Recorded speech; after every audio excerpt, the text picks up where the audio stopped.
Eu vou agora falar um pouquinho do nosso próximo painel, que é o Comex Painel 3, o CBAM e suas implicações externas. Dando continuidade aqui ao nosso evento, vamos dar início ao mecanismo de ajuste de carbono na fronteira, que é a CBAM, que foi instituído pelo Regulamento da União Europeia 2023/956 do Parlamento Europeu, com o objetivo de definir um preço para o carbono emitido durante a produção de bens de consumo considerados de uso intensivo de carbono importados para a União Europeia. O CBAM visa também, indiretamente, promover uma produção industrial mais limpa fora da União Europeia. O CBAM faz parte da estratégia da União Europeia chamada Fit for 55, sendo um dos instrumentos de concretização do Pacto Ecológico Europeu, aprovado em 2019 e adotado em 2020, que é um dos instrumentos europeus que tem por finalidade concretizar os compromissos assumidos pelo Acordo de Paris. Para falar desse importantíssimo tema, e que está sendo liderado pelo sistema CISBRA-CAERJ aqui no Brasil, convido os principais especialistas na temática do carbono no Brasil. O nosso presidente da CAERJ, da Câmara de Comércio e Indústria do Rio de Janeiro, senhor Nelson Rocha.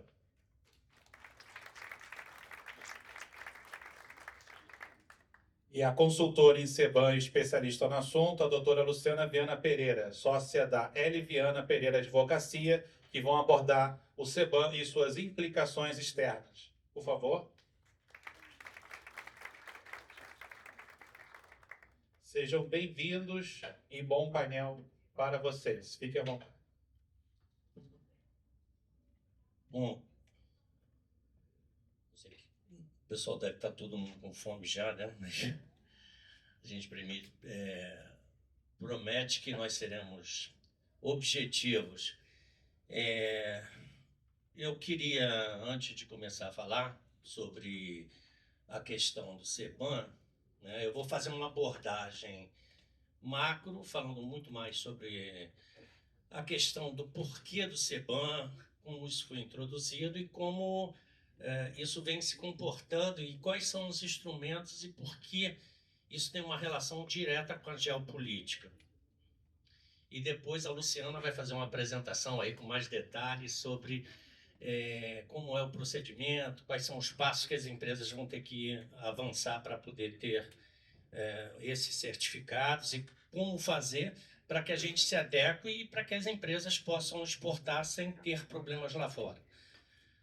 O CBAM, na realidade, ele é fruto, né, de uma discussão, especialmente de taxação para produtos que têm uma intensividade muito grande em carbono. Isso tem uma relação direta com a geopolítica, porque tem uma discussão, por exemplo, de como nós vamos fazer para poder avançar na mitigação e na redução da emissão de gases de efeito estufa. Então, só para a gente retomar, volta ao Acordo de Paris, cada país se comprometeu a reduzir as suas emissões e para que isso tivesse esse efeito, cada local tem um compromisso de reduzir as emissões. Então, para que você possa reduzir, a União Europeia, desde o Acordo de Paris foi em 2015, mas com a COP26 em 2021, passou a determinar algumas obrigações e logo em 22 ele começou a estudar o CBAM para obrigar as indústrias europeias a reduzir as suas emissões. E, ao mesmo tempo, a União Europeia começou a pensar, peraí, mas eu começo a cobrar das minhas indústrias e como é que ficam os exportadores, as empresas europeias que importam de países onde não tem essa mesma obrigação? Então, de alguma forma, tem-se uma discussão em torno do CBAM, que é, do ponto de vista econômico, como isso não afeta a questão da competitividade das indústrias locais. E do aspecto ambiental, como o CBAM pode ser um instrumento para você evitar o vazamento de carbono. E o que significa o vazamento de carbono? Significa você evitar que outros países exportem, por exemplo, pegando a Europa, que foi o primeiro bloco a fazer esse tipo de ação, para que um país como a China, Brasil, que eventualmente não tem esse compromisso, exportem e aí o produto chega mais barato lá e perde competitividade, o produto produzido na Europa. De alguma forma, esse segundo ponto, que é o vazamento, tem um sentido lógico, né? Faz todo sentido isso, mas ao mesmo tempo tem por trás disso uma dose de protecionismo. É uma forma de você evitar que produtos de outros países possam ingressar no mercado comum europeu. Ou, pelo menos, adiciona um valor a mais, então o custo acaba sendo maior. E isso faz com que você proteja os produtores locais. O CBAM, ele começa, a Luciana vai falar mais na frente, já estou dando spoiler aqui, né? Mas os produtos, o CBAM começa na Europa, já começou em 2024, está em 2025, a partir de 2026 passa a ser obrigatório com sanção, inclusive financeira. Mas quando você faz com que o produto daqui vá para lá com determinadas condições, tem reação do produtor local. Pegando assim uma comparação básica aqui com o Brasil, no caso de produtos agrícolas, né? O que acontece? Vocês viram recentemente, agora em 2024, reações, por exemplo, na França, na Bélgica, na Espanha, que acabam restringindo e criando movimentos para que produtos não possam ser exportados, porque por conta do carbono, e eles, para que eles possam ter a competitividade, eles pedem para retirar essa exigência de redução de carbono lá. Como inicialmente a gente está falando de outros produtos, né, que são mais intensivos em emissão, como é o caso do ferro, alumínio, aço, cimento, enfim, entre outros, esses produtos estão agora sendo colocados na primeira pauta, mas é possível que diversos produtos possam ir adiante. Então, hoje, basicamente, você tem 3 grandes blocos, que eu diria, do ponto de vista geopolítico, né? Você tem a Comunidade Europeia, a União Europeia, você tem os Estados Unidos, que, por conta do movimento que o Trump já está fazendo para botar o Canadá e o México, assim falando bem claramente, vai botar no colo deles, tá certo? E aí você forma um outro bloco e você tem o BRICS. Então vai ter uma disputa, né? A discussão mesmo recente, o Trump, antes de tomar posse, já tinha dito que se negociarem em outra moeda que não seja o dólar, que ele vai criar restrições. Então ele de alguma forma, já está taxando antecipadamente e não usando o carbono como instrumento. Mas, ao mesmo tempo, tem um CBAM também que foi instalado agora na Califórnia. Então, a Califórnia, como ela fará? Os estados internos americanos, ao venderem para a Califórnia vai aplicar as mesmas regras. O Brasil, por exemplo, já vem estudando essa matéria há algum tempo. Recentemente, agora, semana retrasada, se não me falha a memória, o secretário executivo do Ministério da Fazenda deu uma entrevista para a revista Exame, exatamente abordando essa questão, né, do CBAM brasileiro, para a gente poder taxar também. A China está adotando também um CBAM.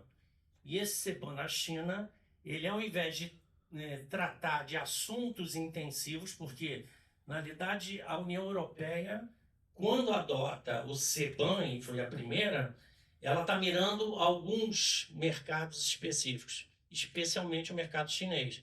E aí vai ter retaliação, né? O que os chineses estão fazendo? Eles disseram, bom, nós vamos estar estudando o CBAM também, mas em alguns setores específicos. Por exemplo, máquinas e veículos, porque as máquinas e veículos importados pelo governo chinês, eles, mais da metade, vêm da Europa. Então, vai ter essa discussão, essa troca de sanções de um lado ao outro.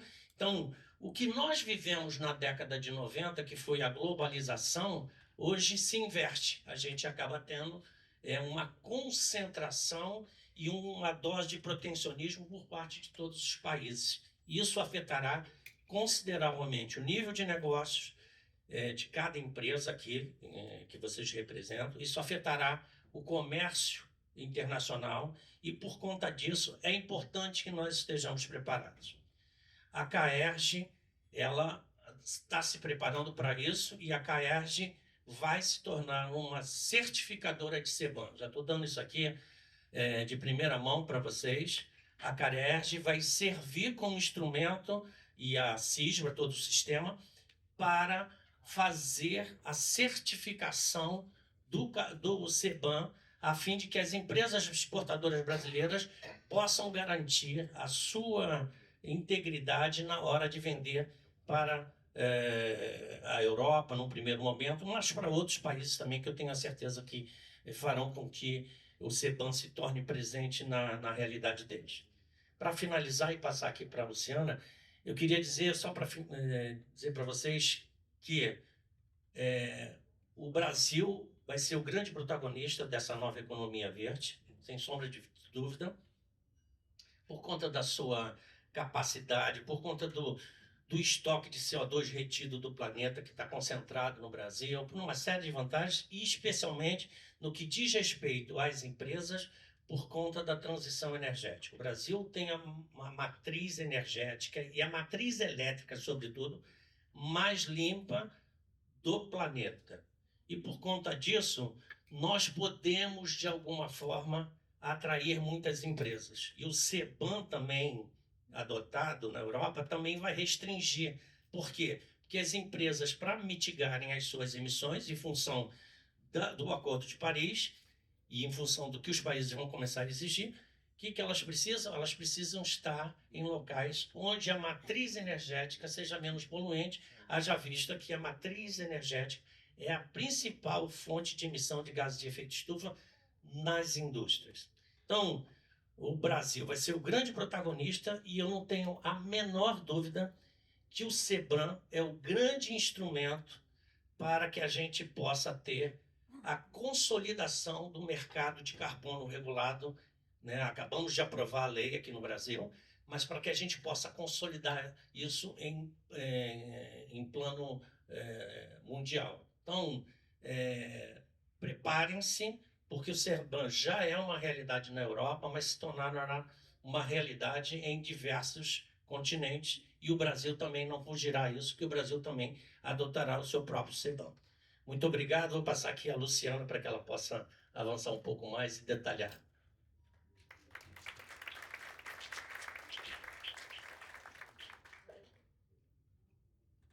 Bom, obrigada, Nelson. Eu acho que essa introdução ela é fundamental para a gente entender o contexto em que o CBAM surge, né? E o spoiler foi muito bom, porque assim, acho que a gente vai falar um pouco mais para frente, né? E em algum momento, o Brasil e as empresas brasileiras, a indústria brasileira, ela vai precisar ser auditada, né? E comprovar as suas emissões.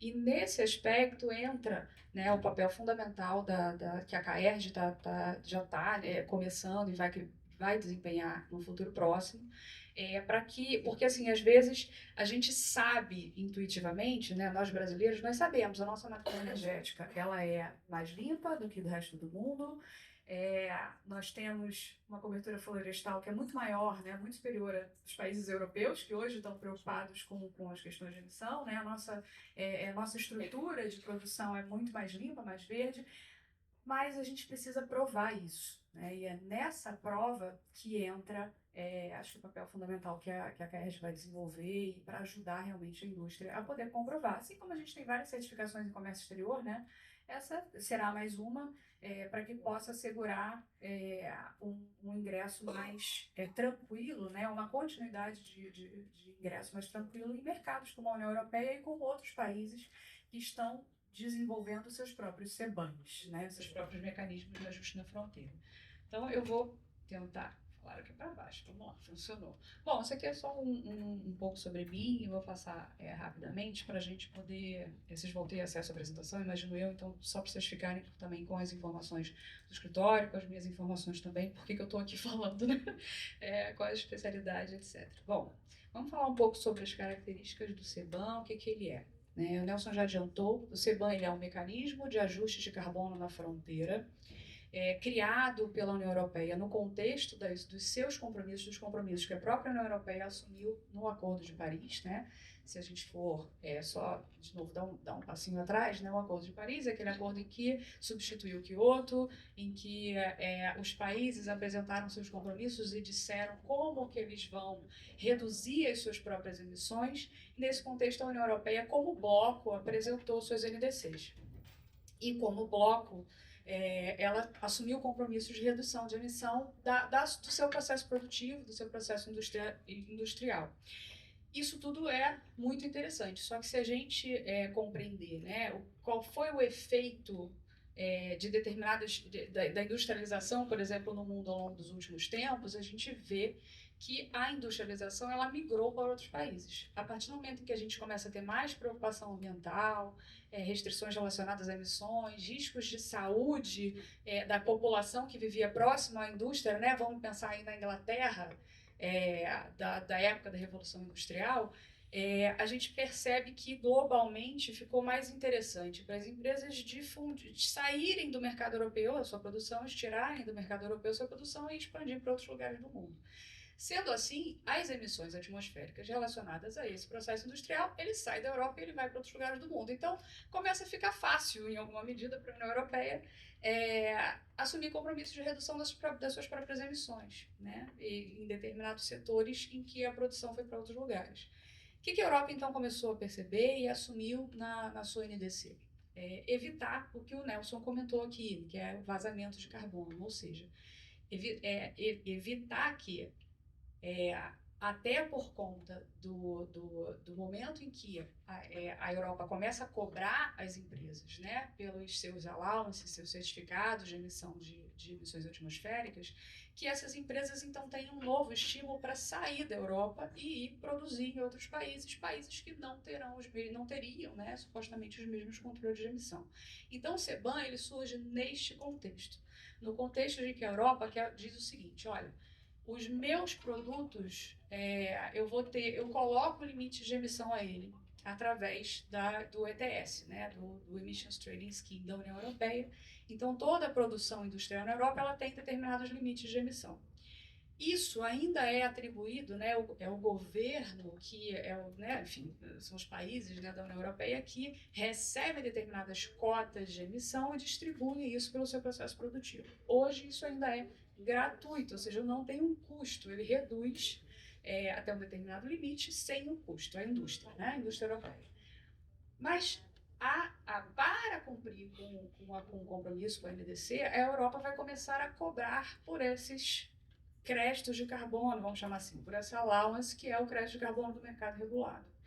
E nesse contexto, o efeito possível, e é o que a Europa está querendo evitar com o CBAM, é que essa indústria saia da União Europeia, assim como aconteceu após a Revolução Industrial, globalização, etc. E o CBAM, então, ele entra para dizer o seguinte: bom, no momento em que eu começo a cobrar pelas allowances que são atribuídas hoje para a indústria europeia, eu também passo a começar a cobrar dos importadores por produtos que são intensivos em carbono. Essa é a lógica. A lógica, em tese, é de manter, do ponto de vista econômico, uma equivalência de custo de carbono entre o produto produzido na União Europeia e o produto importado. Essa é a lógica da União Europeia, é a lógica falada, verbalizada. Mas é claro que tem muita discussão aí, né? Hoje tem algumas discussões acontecendo na OMC, né, na Organização Mundial de Comércio, justamente porque há dúvidas se o CBAM, da forma como ele está estruturado e da forma como ele será implementado, não poderá ser, na verdade, uma barreira ao comércio exterior, enfim. E aí um dos mecanismos que é possível no âmbito de comércio exterior é que os países também implementem seus próprios CBAMs. Então esse movimento, né, que o Nelson muito bem abordou de talvez aumento do protecionismo, ele vem muito nesse contexto. Bom, o que é o CBAM, então? Né? O CBAM é esse mecanismo de ajuste de carbono na fronteira, e o que ele pretende, então, é definir um preço para o carbono emitido, né, fora, né, na produção de bens considerados de uso intensivo em carbono importados para a União Europeia, tá? E isso a gente já falou, né, que ele pretende, na verdade, evitar esse vazamento de emissões e ele visa essa equivalência, né, de preços do próprio produto importado. Quem é que está obrigado ao CBAM? A gente precisa entender que assim, quem está obrigado ao CBAM, obviamente, é quem está sediado na União Europeia. Então, assim, são os importadores europeus, aquele agente que é responsável por trazer aquele produto para a União Europeia, que é de fato obrigado a cumprir com o CBAM. E como então, né, que a gente tem como é que ele funciona, enfim, como é que a gente tem a participação, então, da empresa brasileira? Eu vou dar uma passada rápida para a gente poder ir para o que interessa. Bom, aqui, na verdade, eu acho que esse aqui vale a pena a gente falar um pouco, né?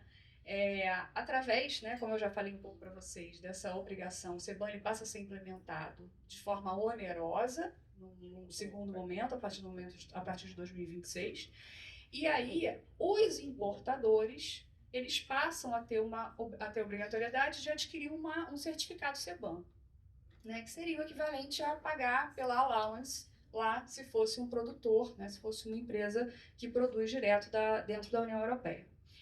O preço deverá ser equivalente.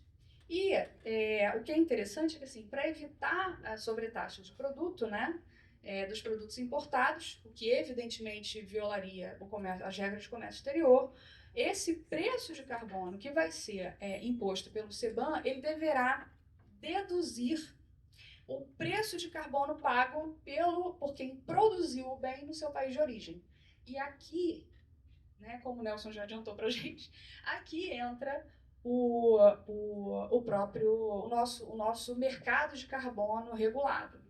Porque a partir do momento em que a indústria brasileira passa a ser obrigada a eventualmente adquirir ou receber, né, a precificar esse carbono atrelado ao produto que está sendo exportado, esse preço vai ser deduzido do volume de certificados que o importador europeu vai ter que adquirir. Gente, tudo isso depende de uma coisa: informação, fluxo de informação entre quem está produzindo aquilo e quem é obrigado, de fato, ao CBAM que está lá na União Europeia.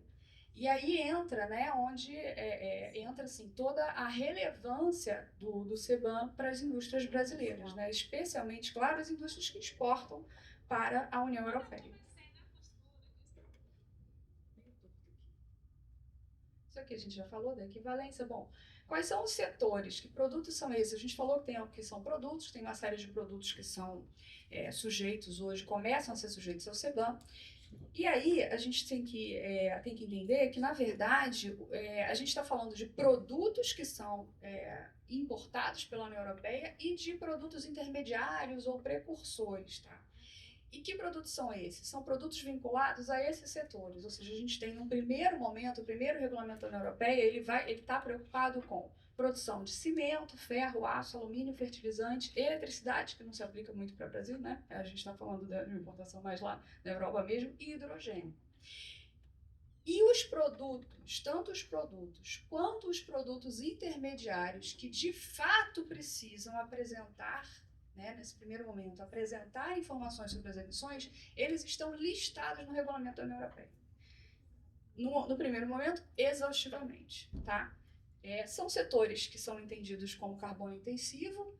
A União Europeia ela começa, né, o CBAM começa por produtos e subprodutos, produtos e produtos intermediários desses setores, mas a expectativa, né, e a expectativa declarada pela própria União Europeia é que isso se expanda para outras indústrias, especialmente indústria química, né, e indústria de refinarias, né? Então, a gente precisa ficar bem de olho aí nesses setores e no regulamento. Bom, Nelson também adiantou já para vocês que a gente tem 3 fases de implementação do CBAM.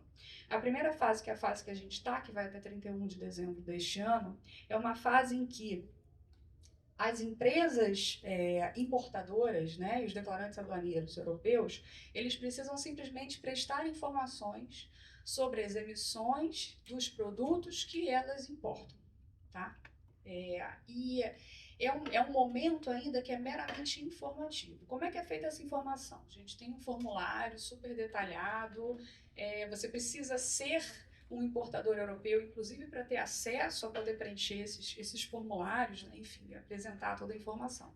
Onde que entra a empresa brasileira? A empresa brasileira entra quando solicitada, né, pelo próprio importador. O importador ele começa, já desde o final do ano passado, a demandar, a precisar perguntar para o seu parceiro comercial, que está fora da União Europeia, uma série de informações sobre as emissões do produto, sobre como é feita a industrialização, sobre qual é o processo produtivo necessário, etc. Tá? Para que eles possam, então, submeter essas informações à União Europeia.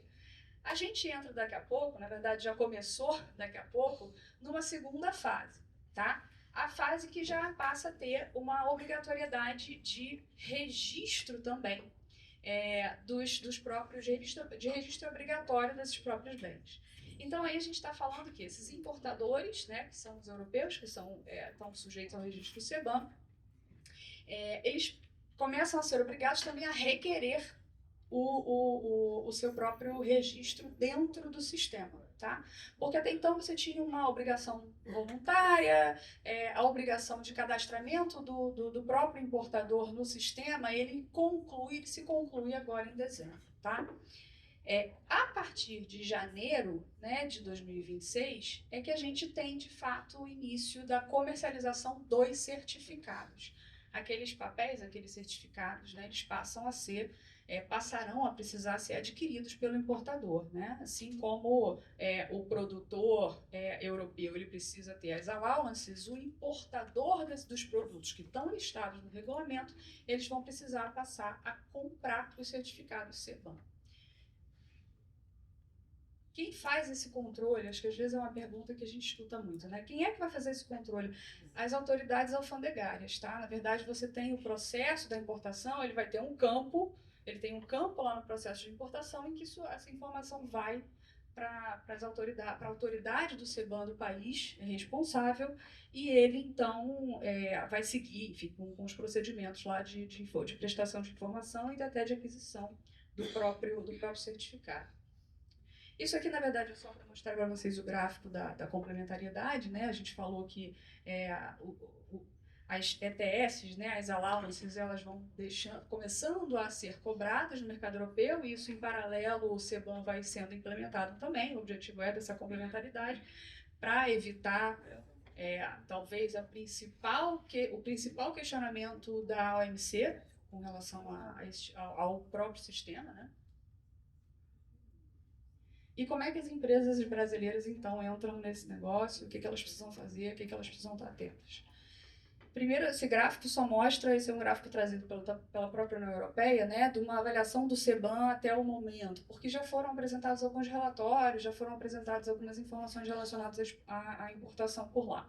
Então, até o momento, até o final de 2024, a gente tinha esse gráfico, né, os principais países de origem em toneladas dos bens importados para a União Europeia. A gente pode ver que a gente tem a Turquia, a Ucrânia, a Rússia, e o Brasil está lá na 6ª posição, né? E o que o Nelson falou, que o principal afetado é a China, se a gente tirar o toneladas e colocar em volumes, a China é hoje o principal exportador para a União Europeia, e eles são os principais afetados, mas nós também somos, né? O Brasil também está lá em 6ª posição, não é de todo irrelevante a nossa posição, né?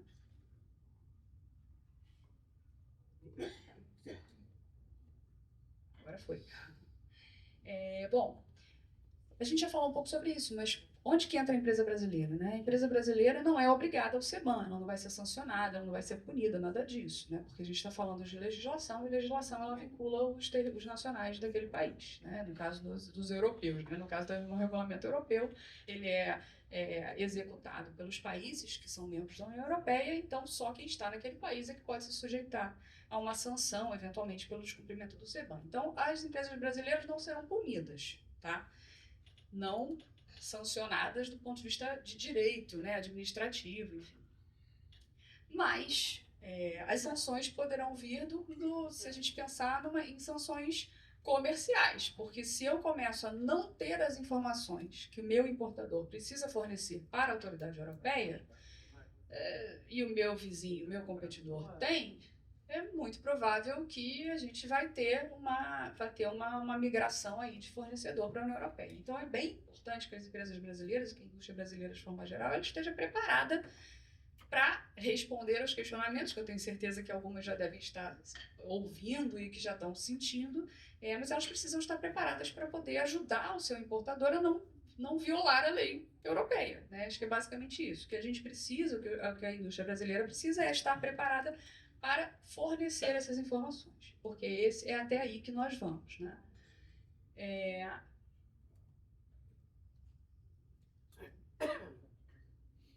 Bom, quando então que a empresa brasileira se sujeita ao CBAM? Ela se sujeita ao CBAM quando ela exporta um produto que é controlado pelo CBAM. Falei para vocês que esses produtos eles estão listados, são daqueles setores, mas eles estão listados dentro do regulamento de forma exaustiva. Quando ela comercializa um produto, e aí que talvez a gente não se atente, tá? Quando a empresa brasileira também pode ser sujeita ao CBAM e também pode ser afetada, quando ela comercializa um produto a um cliente, também brasileiro, ou americano, ou, sei lá, indiano, do país que for, tá? E este cliente, ele utiliza o mesmo produto como um produto intermediário, tá? E depois vai exportar esse produto, o produto final dela para a União Europeia. Então, a gente tem aí, na verdade, que o regulamento, ele controla tanto o produto direto quanto o produto intermediário, tá? Quanto os precursores. Então, do ponto de vista da indústria brasileira, o que a gente precisa começar a ter? A gente precisa começar a saber da minha cadeia. Inclusive, a partir do momento em que eu vendo para o meu cliente, o que esse meu cliente vai fazer com aquilo? Claro, a responsabilidade direta, no final das contas, né, vai ser para quem exportar para a União Europeia. Mas, certamente, esse meu intermediário aqui ele vai precisar das minhas informações, porque a forma de declarar as emissões, ela é o que a gente chama de top-down, né? Então, eu começo definindo quais são as emissões da minha planta produtiva. A partir do momento em que eu identifico as emissões da planta, da fábrica, eu vou... A metodologia descreve que a gente vai ter que individualizar isso para cada produto. Então, sim, eu tenho que informar qual é a quantidade de emissões de cada produto que, no final das contas, vai chegar lá na União Europeia, tá? Seja com o produto final, seja o percentual dele, que é produto intermediário, que vai compor aquele produto final que vai ingressar na União Europeia. Bom, já falamos dos precursores, né? A apresentação vai ficar para vocês, então, enfim, aqui a gente tem um pouco mais de detalhamento. Então, por conta do adiantado da hora, não vou falar todos os slides. Então, assim, como que a indústria brasileira precisa agir, né? Primeiro, ela tem que conhecer essa legislação, ela tem que entender como isso afeta ela.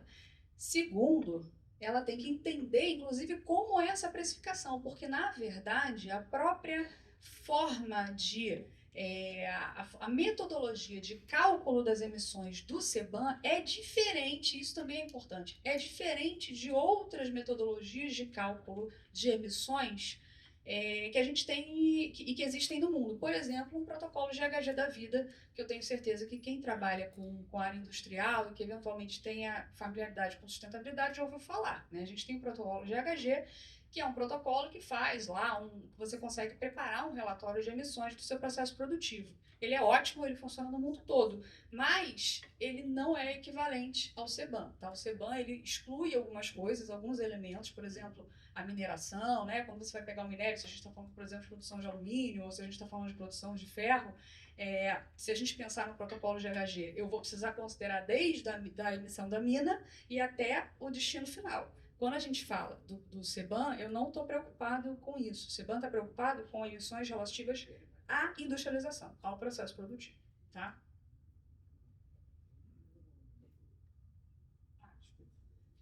Acho que o último item aqui é que é um pouco que a gente estava falando, né? Que acho que uma das coisas mais importantes para a indústria fazer nesse momento é começar a mapear quem serão aqueles certificadores que vão poder ajudá-los. Vou fazer o comercial aqui também, né? A CAERJ vai fazer isso.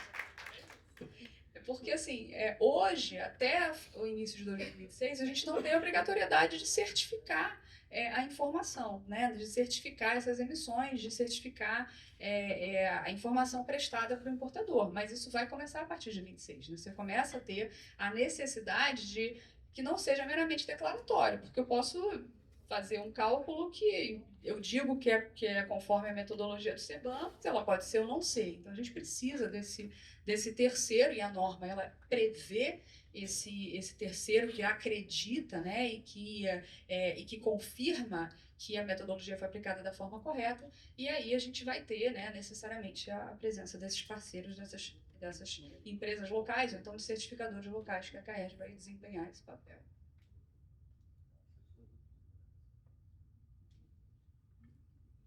Bom, aí eu vou passar, já estamos lá 5 minutos, 2 minutos, 1 minuto, nem sei quantos minutos eu tenho mais. Aqui, na verdade, é só um minuto, tá vendo?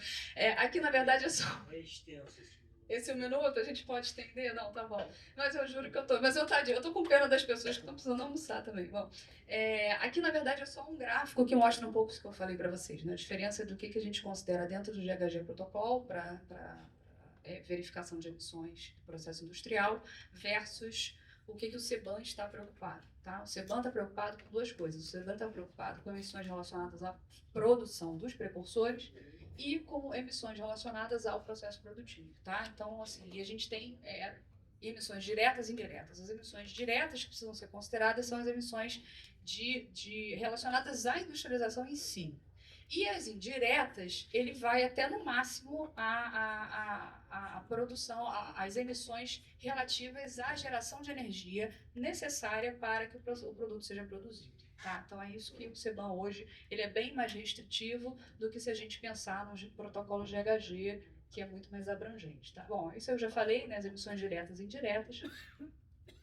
E aqui é o regulamento da União Europeia, né, que na verdade era só para falar para vocês que a gente tem hoje, né, um regulamento de implementação que tem todo esse detalhamento que eu mencionei, né, enfim, que tem todos os setores, tem os produtos intermediários que precisam ser considerados, enfim, a própria metodologia de cálculo de emissões para cada um desses produtos, a avaliação do que entra, né, especificamente para cada um desses produtos. Enfim, a gente tem cimento Portland, tem lá quais são os intermediários, como é que vai fazer, qual é a metodologia, o que deve ser considerado, que emissões devem ser consideradas para poder fazer o cálculo das emissões por produto, como é que você divide isso depois, enfim. A metodologia ela é bastante criteriosa, bastante detalhada. A CAERJ está se debruçando sobre isso já há algum tempo, que eu sei. E, enfim, a gente tem... eu acho que o ponto principal é que a gente tem que começar a se adaptar a isso, né? E eu acho que a gente tem uma vantagem competitiva, né? Como o Nelson abriu falando, nós temos. O Brasil tem essa vantagem competitiva, mas a gente vai precisar provar isso. E eu acho que esse talvez seja o ponto mais difícil para o Brasil. A gente é muito bom em um monte de coisa, mas a gente tem uma dificuldade de comunicar que é impressionante, né? Então, bom, era isso que eu queria trazer para vocês. Aqui tem um pouco do detalhamento do meu escritório e eu agradeço. Eu acho que se eu passei foi 1 minuto só. Obrigado, Luciana. Enfim, se alguém tiver alguma dúvida por causa da hora, vocês podem encaminhar para a CAERJ, Quer fazer uma pergunta? Pode.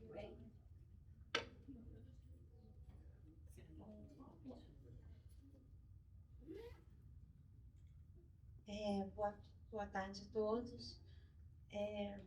Duas perguntas rápidas. Primeiro, o European Green Protocol, eu acho, Green Deal, ele foi impositivo? Para a União Europeia, na verdade, o European Green Deal ele é um grande arcabouço de normas, né? Ele é um compromisso, foi um pacto que foi firmado no âmbito da União Europeia e que previa e prevê ainda, na verdade, uma série de medidas e que foram sendo adotadas por instrumentos legais distintos. A gente tem o Pacto Ecológico Europeu, né, em português, para facilitar a nossa vida. O Pacto Ecológico Europeu, ele tem um arcabouço, ele é um arcabouço normativo que entra debaixo dele para que ele possa ser efetivamente implementado. Ele é a base para uma série de normas que foram sendo implementadas. O CBAM foi aprovado por um regulamento, né, da União Europeia, e sim, ele está vinculado, ele está debaixo, né, do Pacto Ecológico Europeu. Então, sim, ele é Eu obrigatório. estou perguntando porque eu estou surpresa, porque ele vem logo depois do Tratado de Paris, que vários países são signatários e não houve nenhuma contestação. O Pacto Ecológico Europeu, de alguma maneira, ele está alinhado com o compromisso que a Europa firmou no Acordo de Paris, entendeu? Então, assim, na verdade, a Europa é signatária enquanto bloco do Acordo de Paris, né? Enfim, aí os países europeus também são signatários de forma individual. E o Pacto Ecológico Europeu, de alguma maneira, a função dele é implementar para dentro da Europa aqueles compromissos que eles firmaram para fora para o mundo todo. Entendi.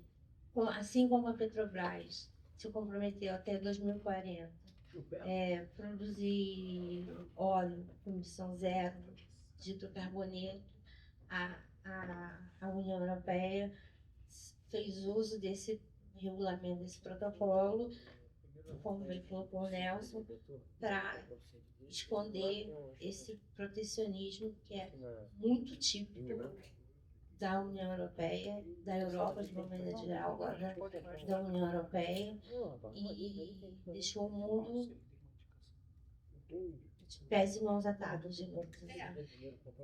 Já tem muita discussão na WTO, tá? Isso tá seria minha segunda pergunta.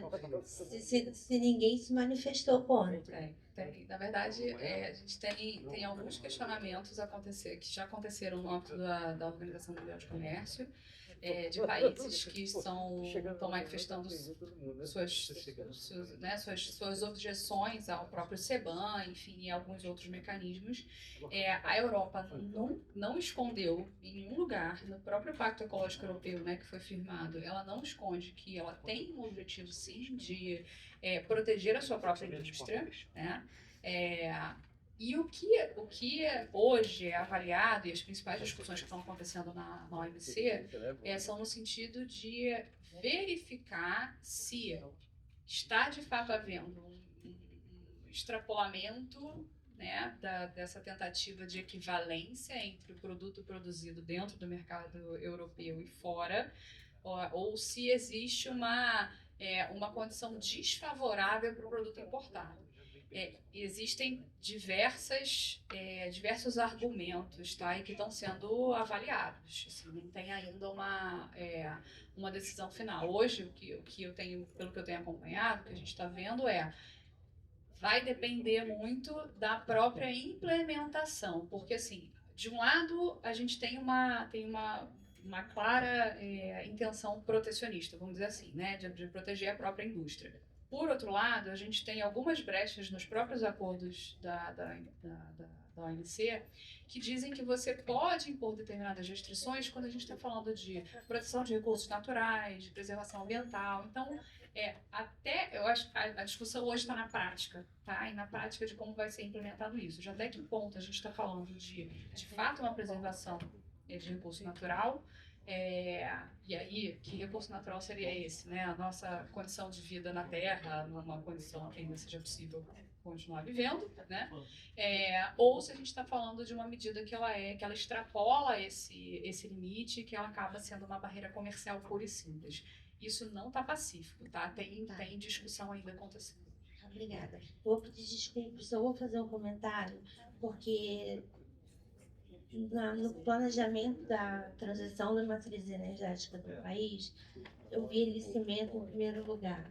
Realmente, quando começou a tratar da transição energética, descobriu, a indústria de cimento, ela própria, descobriu que ela emitia mais hidrocarboneto do que a produção de petróleo, por exemplo. E ela se comprometeu até 2040 ou até 2030, se antecipou um pouco, a produzir cimento com emissão zero de hidrocarboneiro. Então, ela já tem todo um planejamento, está mudando as plantas dela, e assim como a indústria siderúrgica também está mudando os seus focos, e numa tentativa, numa busca da emissão zero de hidrocarboneiro. Isso, de uma certa forma, daqui a alguns anos, se continuar o CBAM, vai ter um impacto. De novo, a gente faz muita coisa. Os setores, a indústria brasileira e a indústria de cimento, inclusive, né, a gente faz muita coisa. O que precisa? Precisa comunicar da forma adequada. É isso. Eu acho que a gente tem uma vantagem competitiva. Se você tem uma indústria brasileira de produção de cimento que já que eu também sei, que já está atenta, né, à redução das suas próprias emissões e que já consegue monitorar e controlar isso esse tipo de informação que vai precisar ser apresentado no âmbito dos reportes para a União Europeia e para os importadores que estão lá. Então, aí a gente ganha, na verdade, ao invés de a gente ver o CBAM como uma ameaça, a gente ganha uma oportunidade de estar numa condição melhor de exportação para a União Europeia. E assim, é o que o Nelson falou, a gente está falando de União Europeia porque o CBAM, primeiro que está sendo implementado, efetivamente exigido, com datas e cronogramas, é o europeu. Mas uma das possíveis, inclusive das possíveis consequências da discussão na Organização Mundial do Comércio é que outros países possam fazer algo semelhante. Então, a gente, de novo, né, quanto mais a nossa indústria ela conseguir documentar, entender a metodologia, buscar suas certificações, apresentar essa informação, melhor posicionado a gente vai estar para vender os nossos produtos para o mercado europeu e para os Estados Unidos, que daqui a pouco vai implementar algum tipo de protecionismo parecido, a China, que está trabalhando nisso também, o Japão. Enfim, eu acho que o ponto é esse, a gente faz muita coisa, a gente às vezes falha na comunicação. Entendeu? Exatamente. É isso. Muito obrigada. A Luciana ela vai continuar conosco, vai tirar a dúvida de quem tiver mais alguma dúvida.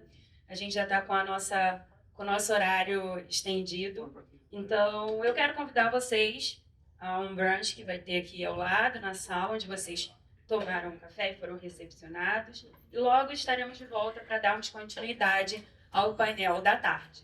Lembrando que esse é o Comex Day 2025, Rio de Janeiro, e é um evento realizado pela CISPRA, pela CAERJ, com apoio do Banco do Brasil e patrocínio da Rio Galeão. Muito obrigada, Luciana. Muito obrigada, Nelson. Foi ótimo ter vocês com a gente. Obrigada.